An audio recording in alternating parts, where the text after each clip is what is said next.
Hello and welcome to Sacred Psychology, the podcast for misfits and mystics. Here, neuroscience and spirituality go hand in hand. Join me, Tamara Powell, on a no-holds-barred adventure outside the box, because that's where all the truly great shit happens anyway.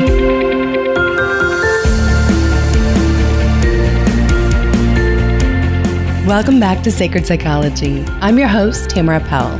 Today, I am joined by a really interesting guest. Her name is Heather Welch, and Heather lives off the power grid in rural New Zealand. I'm talking no electricity whatsoever, solar panels, batteries, candles, that type of thing. From this experience, Heather has developed her own podcast and website called Sunshine and PowerCuts, where she shares inspiration drawn from nature and stories of her off-the-grid experience. I highly recommend it. From Heather's perspective, when we are in sync with natural daylight rhythms and we connect with nature on a daily basis, we fuel our body, mind, and spirit with fulfilling and sustainable natural energy. I totally agree with her. Being out amongst nature has the power to reduce stress and instill calm. And so she and I talk about ways that we can all practically do that, whether or not you want to live off the grid completely or stay in your suburban lifestyle. So without further ado, I give you my conversation with Heather Welch. Hey, Heather. Hey. Welcome to the show. Thank you so much for having me. I'm super excited about this conversation today. You, my dear, are located in the lovely New Zealand, right? I am, yes. So, for all of beautiful sunshine, summertime, nice and warm. Yes, for what most of all the rest of us in the Northern Hemisphere are missing, although I can't complain too badly. I'm in Florida, so it's in the 60s today, but for everybody else, yes. Sorry, loves. I really wanted to have you on because you are doing what so many people talk about, but yet I still don't see being as popular as I'm hoping it does become, and that is living off the power grid. Yeah, it's definitely a little bit different. And even now it's kind of a little bit of a romantic idea that people or you're trying to get away from the government or something like that. Yes. I'm not trying to do that. I'm not trying to do that at all. Yeah, it came out and I'm really valuing this experience that I have. Yeah, so describe your story for us. How in the world did you even get interested in such a thing? Was building my first home and had a site to put the house on and had a plan and everything, and was going through the motions of getting the bank on board to help fund the project because it's expensive building. Mm-hmm. And the power company came back and said it was going to be really expensive, and it just wasn't an option. The bank wasn't going to budge, and we couldn't.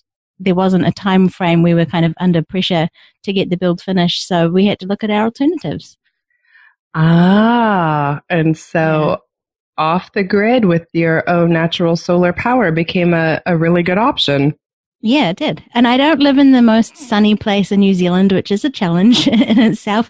But that idea of relying on sun for power and sort of being more in tune with daily natural rhythms of when the sun's up, because I'm a night owl.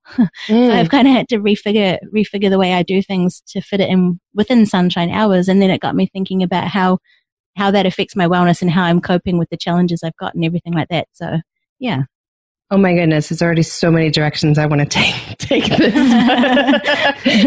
Let's start with the practical first, because you write on your website that it wasn't like overnight. It's not like you came out with $1 million and just threw up all 12 solar panels at once. Yeah. Can you talk to us about how you even got started and the growth pattern for you? Yeah, well, when we were looking at the options, we've had friends who've been off the grid or are off the grid, so we had some idea of how it worked.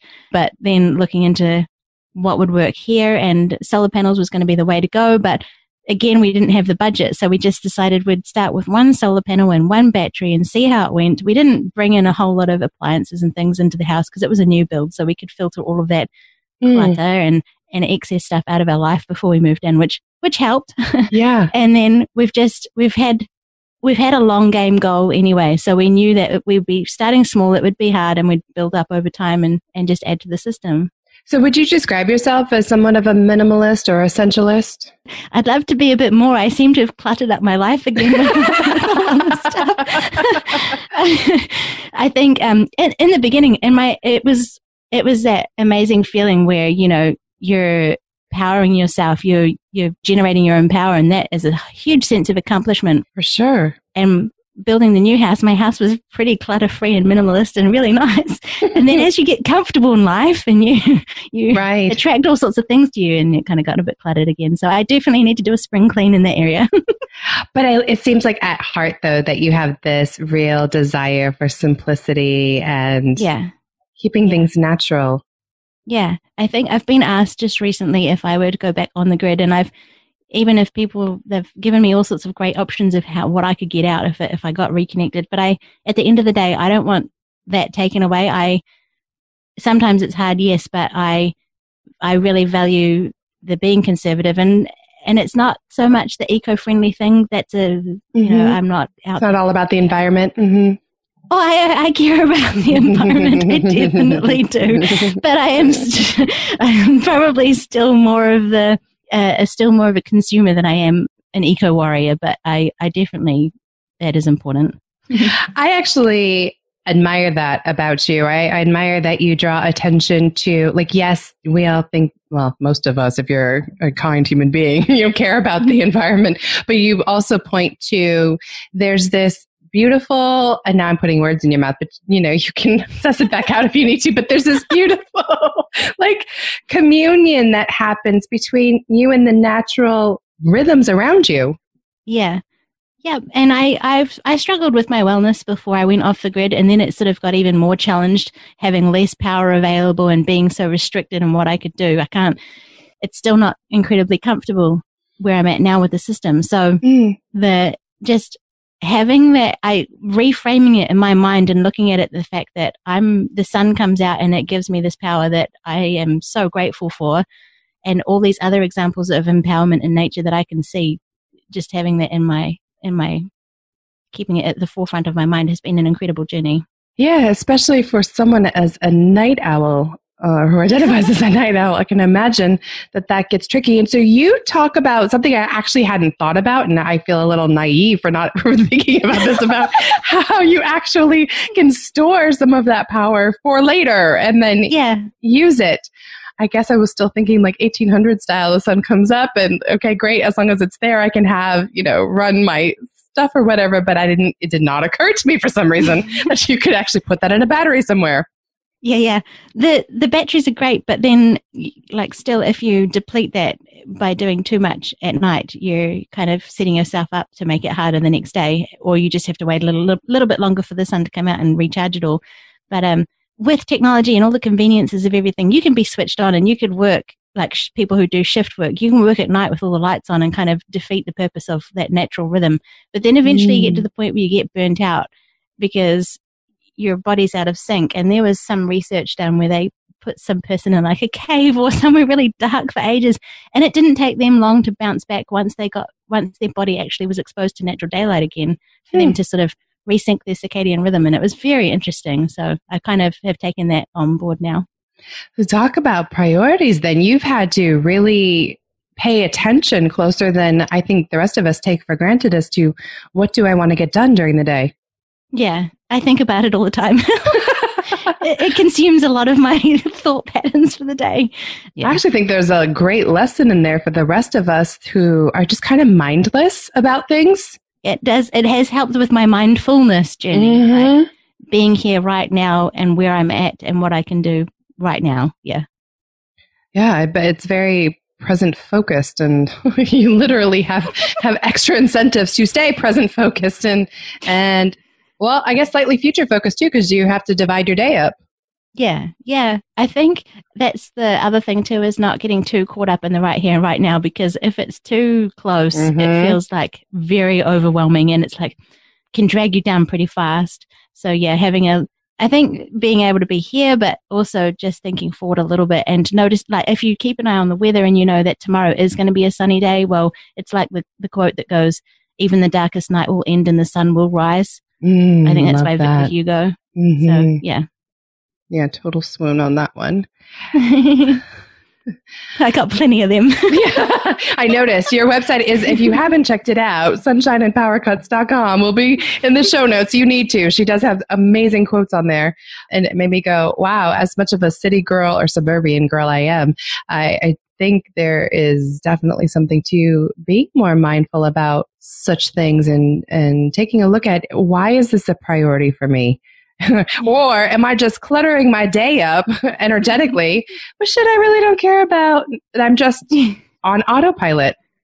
Yeah, I think I'm an entrepreneurial person as well outside of this whole podcasting journey. And I felt intense pressure to put something out there and be on a creative content journey and do all these things. And the overwhelm that came with that was incredible. Yes. And I kind of had to drag it back and look at and limit myself to 6 things that I wanted to achieve in a day, because I feel like I have so many responsibilities and all of these other things coming at you.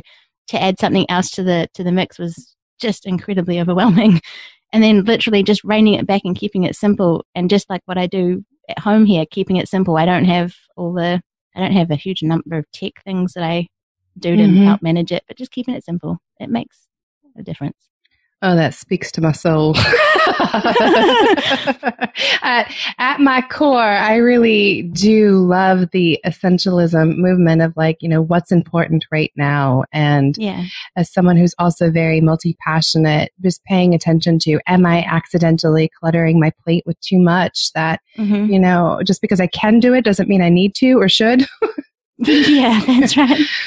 So are these, self-imposed restrictions and limitations that don't need to be there. A lot of that overwhelm and stress, ironically, you kind of just get lulled into, especially when you're an online entrepreneur.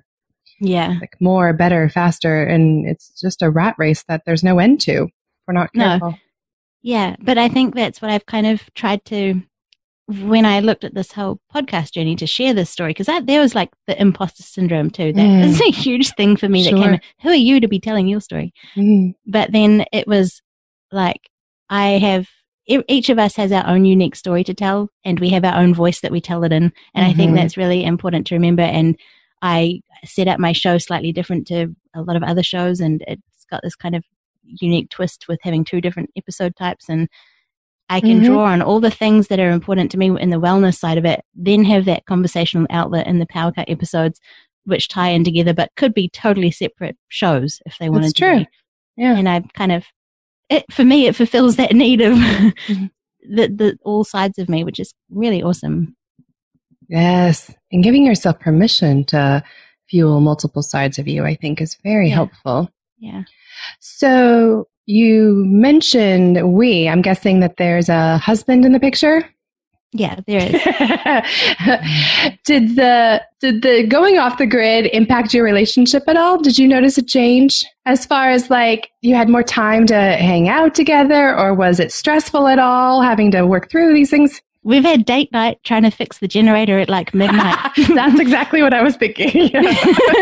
So we've been out there in the dark and having a laugh, because it is funny, and it's frustrating as hell, but it's funny. And just instead of going out and doing these romantic dinners or walks on the beach or something, we're in there being mechanics trying to sort out some equipment. But yeah, that could be romantic. Funny. It's team building. It could be. Team. Yeah. But I think it's something that we're both really passionate about, and we were passionate about doing something that would allow us the power, and we feel like we've accomplished something generating our own power. And he's really into the tech, so he knows a lot about how it all works. He pretty much set it up. I am the one who just runs the household really with it, and I know how it works. But yeah, he's the guru behind it. How cool to have a shared vision and to each take on a role in it. I love that. Yeah. So what might you say has been some of the biggest lessons that perhaps you've learned about yourself or about life now that you're off the grid? I think it is, I was very on all the time, and I've realized now that I definitely need to unplug more, literally, because I have to unplug things in my home. But good reminder. No, the same, the online entrepreneurial journey, you are on all the time, or you're working in different time zones with other people, and you just are plugged in with everything. We carry around our phones all the time. Well, that's well and good until I run out of power and I can't charge my phone. No. Mm-hmm. But just, and literally looking to nature. I used to spend a lot of time indoors and I wasn't getting out there and exercising or just going, wow, it's so beautiful out the window, and taking that in. I was just thinking, oh, I've got to achieve this. I've got such a huge checklist to get done. Got to put all these emails out there. But I live in a beautiful place, but I was taking it for granted. And I've really now become to appreciate that a lot more. It is so profound. It is scary, the research on that. You actually have an episode on that in mental health. And I loved that one because it does really point out the devastating effects that staying indoors and staying disconnected to our own natural rhythms and cycles can absolutely have. And it's shocking to hear, statistics like the average adult mind these days, their attention span is less than that of a goldfish, like 8 seconds. Like that's crazy. And a big chunk of that is because we just simply do not allow for white space in our life. We're never without our smartphones or music or radio or television. We're constantly, as you point out so well, plugged in. Yeah, plugged in and switched on. Mm-hmm. And we're literally rewiring our entire body's neurochemical system as a result. Yeah. I think it's a little scary, but then the flip side of that is if people are I think you have to want to as well, because I've talked to a lot of people and who they say that they're okay with how it's going and they enjoy being plugged in, and okay. But I think if you have just a few minutes, and literally that's all it takes, but it's getting that push to go out there for just those few minutes. And I mean, it's not rocket science, it's just nature. No, it's so true. I recently heard an interesting podcast and a book, I think it's by Daniel Pink, on the book's called When, about when we do things as natural rhythms and cycles to our body and our lifespan, about when's the optimal time to do things. And research is pointing out that it really does just take 5 to 10 minutes throughout your day, like at least twice a day, to get outside, unplugged, breathe in the fresh air, take it in, and allow your brain, and then thus your whole body shortly afterwards, to have a quick reset. Yeah. So even those of us who don't want to live off the grid, you still need to be out in nature. Yeah. That's kind of why I have the 2 types of episodes, because it's not achievable for everybody to go off the grid completely or to even have an experience similar to mine, because cities and towns are massive. So with the idea of the Suntime ones, they're short, because I do feel that your time is important to you. And we're so busy anyway. So just a small nugget, if someone listens and just has that short burst of something they can hear, and it may just spark an interest or remind them or something like that, I think that's incredible. Yeah, it just also reminds me of all of the many memes and jokes about how oftentimes you can fix something by unplugging it, plugging it back in, human beings included. Yeah. And in my kind of blurb, I've got like to resync yourself and reconnect, because we have connections, but they're kind of the wrong ones. Yes. So reconnect with what is important. Then you can resync yourself and recharge yourself. And like we're charging everything else, why not recharge ourselves? Right. Absolutely. And what I love about your story and your website is really pointing to the simplicity of being able to do that by reconnecting with nature. And I think there's just we've built, it's not that I want to go backwards in human history and get rid of modernity. However, there's so many barriers between us and the earth now and her natural cycles, and then thus our natural cycles. Yeah. That we end up, even down to like shoes. The shoes are a barrier, and then walls, and then our artificial lighting, and then all the medications and the supplements that we end up having to take. We're not in sync anymore with the natural rhythms and flow. Yeah, there's a really quite a funny couple of series of videos called like Vitamin Nature, I think it is, and they're taking the Mickey out of it, but literally getting other things, just get some Vitamin Nature, and it's run like an advert for medication. And I don't take away from people who might need medication, but just if you insert that into your life as well, it can have positive effects, and some of them are really funny, like you may actually loosen up and stop being so I love yes, I'm gonna have to check that out. And it's true. And as a mental health clinician, obviously there are times when my clients absolutely need a chemical additive as well to level things out. However, I do not know a single person who has ever not benefited from adding in a little bit of nature and unplugging. Yeah, totally. So total both and here.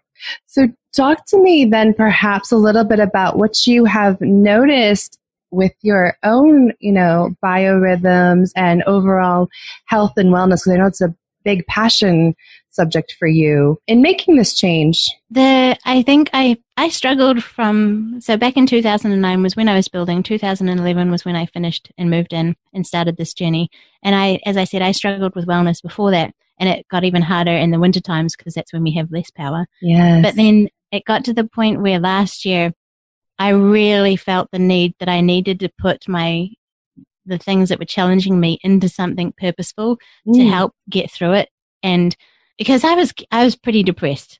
The seasonal affective disorder thing is something that I've struggled with more so now on an amplified level with being off the grid. So there's that kind of thing to consider. Interesting paradox, yeah. Yeah, it's not easy being off the grid and all those things. But I was, and the depression was that I was not moving forward. I let the business slide. I let all things go, and I was not a happy person. But I realized that there were things that I enjoyed, and they were simple little things. I was following a Facebook page that put inspirational quotes out, and I'm like, well, hang on. If I look for ones that are nature-based, then I can relate to them a little bit more on my level. And that's why I've got a whole bunch of them now in my armor or my. And they're great. Yes. Yeah. So I have them to refresh myself, and then I thought, well, I've got this experience, and I feel really passionately about this, and so create something to help work through it. And to be honest, I've had to listen to my own episodes to help. Yes, because we often talk about what we need, right? Yeah, and put it into action. And I created a 7 days of sunshine challenge before the podcast, and I used that for the first few episodes, which was amazing. But that was, someone just said to me, well, have you spent a day in the life with Heather? And I'm like, I don't know that I have really looked at what I do in a day at that level. And that's how I created the 7 days of sunshine challenge, was looking at how I could actually help myself. And that's all it was. It was sort of taking myself out of this is really hard, just looking at it, and then sort of bringing in the things that let the light in and really light me up so that I could then put them into action. And it was not having a list and not having something to sort of follow along with, and doing it on your own was really hard. So that kind of supported me. I've got a supportive family too. I won't discount them. Sure, of course. But, yeah. I love the double wordplay there. I don't know if you meant it, but I'm assuming you did. Looking at your website, it's cute and cheeky, but like that, where it's like taking a step back and looking at the things that literally light you up. Yeah. Thinking about the solar power, and then also, that internal existential drive. That's just how profound.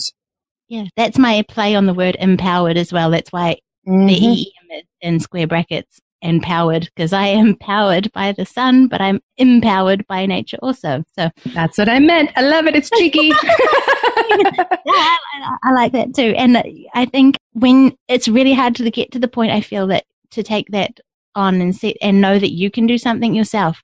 You don't necessarily need all of the other things to help you, but if you can find something to help you or draw on them when you need help. And aren't humans fascinating like that? We just assume that it'll be easier if somebody else gives us the inspiration or the empowerment, rather than just sitting for a hot second with ourselves, love muffins, and going, wait, maybe the answer is right here, because as I tell my clients all the time, you are the expert on you. I'm just here to be like a navigator and help point out some questions and possible pitfalls, but nobody knows you like you. Yeah. I think that support is amazing, and having someone sort of enlighten you to that, because it's hard to get out of your head and think outside your sphere. We'll run with the solar. Go for it. I love it. Yeah, I think that's what I hope that I can do, is I can be just a little niggly reminder that, there are light, bright things out there, and you can find them and you can implement them. Yeah, this is why even, healers need healers and therapists need therapists. And it's not a bad thing. We're all here to share our light, continue the metaphor, and to offer it to whoever needs it at that time. Yeah. That practice, though, I really love that. I'm going to have to add that to my tool belt, Heather. So I'll give you full credit of the idea of sitting back and looking at, what do I find myself consistently telling other people? What the day in the life of Heather? I love that idea of for our listeners, filling in your own name. Like what would you be telling a best friend to do? Why aren't we doing that ourselves? Yeah.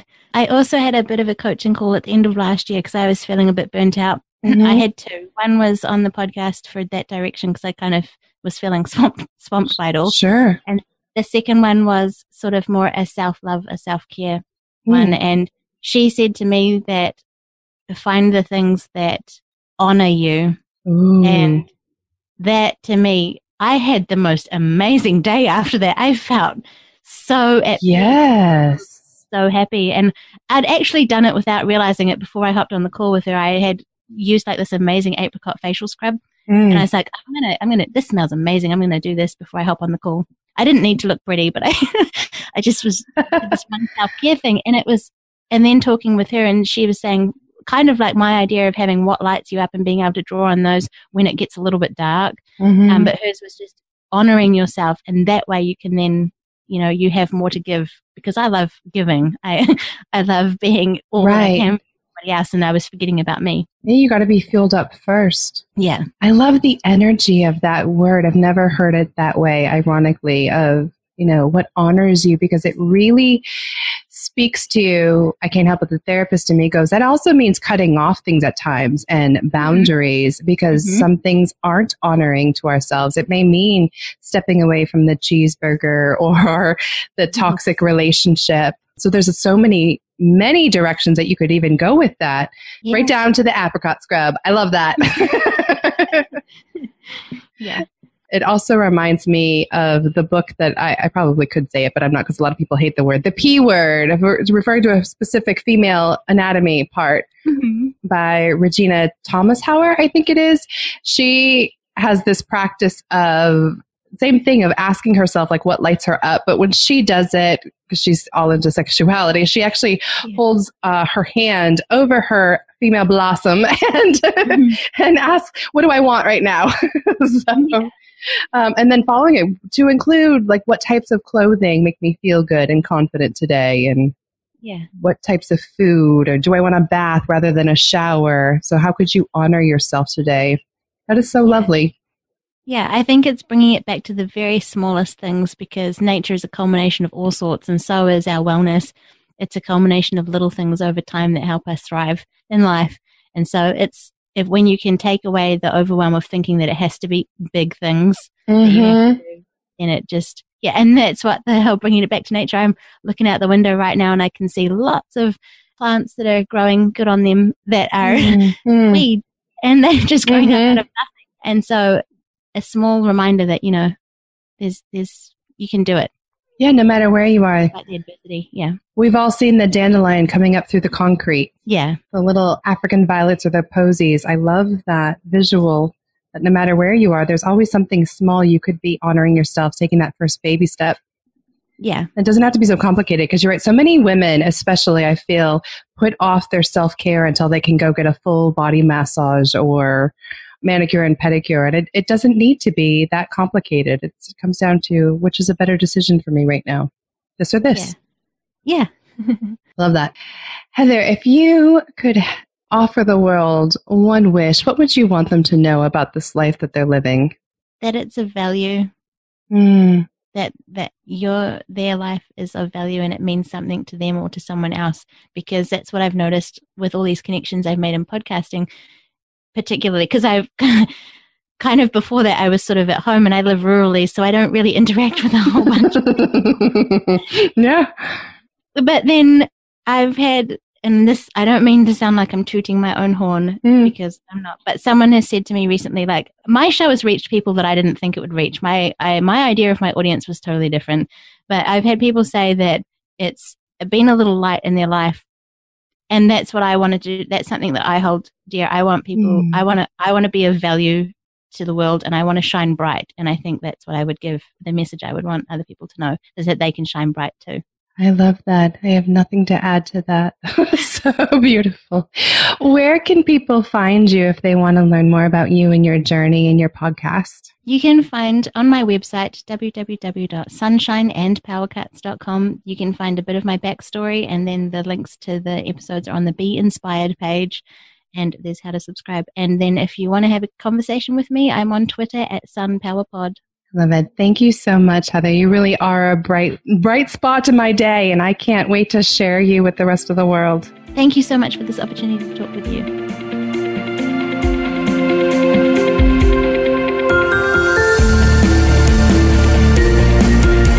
Thanks for listening to the Sacred Psychology Podcast. I pray you found some inspiration and empowerment to go out and make this life the most fulfilling possible. You can follow Sacred Psychology on Facebook and YouTube.